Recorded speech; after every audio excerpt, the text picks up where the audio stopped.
जय श्री कृष्ण।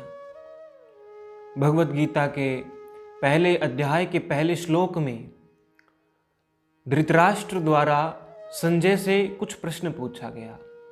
धृतराष्ट्र ने पूछा कि युद्ध की इच्छा से मेरे और पांडु के पुत्र जो कुरुक्षेत्र में एकत्रित हुए हैं, हे संजय, उन्होंने क्या किया। उस समय धृतराष्ट्र के मन की जो स्थिति थी, मन में जो संदेह था, जो आशंका थी, उसे एक बुद्धिमान मंत्री होने के नाते संजय समझ चुका है और अपने निराश राजा को प्रोत्साहित करने के उद्देश्य से संजय अपने उत्तर को शुरू करता है। भगवत गीता के पहले अध्याय के दूसरे श्लोक से संजय का वक्तव्य आरंभ होता है।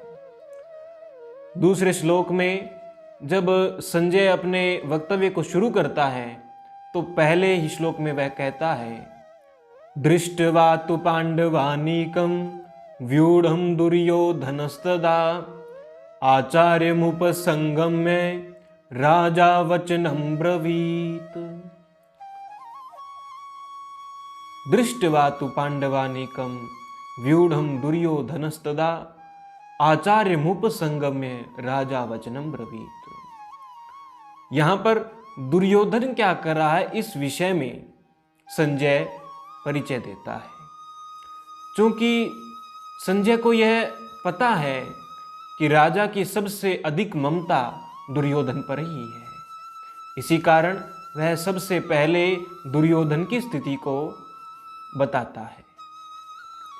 इसमें दुर्योधन की स्थिति का वर्णन करते हुए वह दुर्योधन को एक बुद्धिमान कूटनीतिज्ञ के रूप में प्रस्तुत करता है।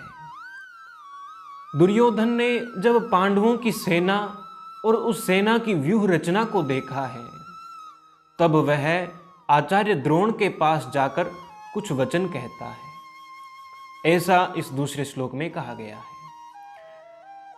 इस श्लोक के अनुसार दुर्योधन राजनीतिज्ञ के रूप में सर्वथा उपयुक्त था और राजनीतिज्ञ के रूप में उपयुक्त होने के कारण वह एक सही कदम भी उठाता है, परंतु इस कूटनीतिज्ञ राजनीतिज्ञ के रूप में भी वह अपने हृदय के भय को छुपा नहीं पाता।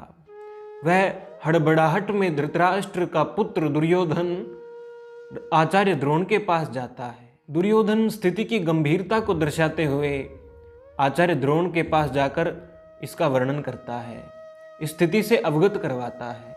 इसी के साथ यदि देखा जाए तो इस श्लोक में दुर्योधन को राजा दुर्योधन कहकर संबोधित किया गया है। आचार्य मुपसंगम्य राजा वचनम ब्रवीत, कि राजा आचार्य के पास जाकर कुछ वचन कहता है।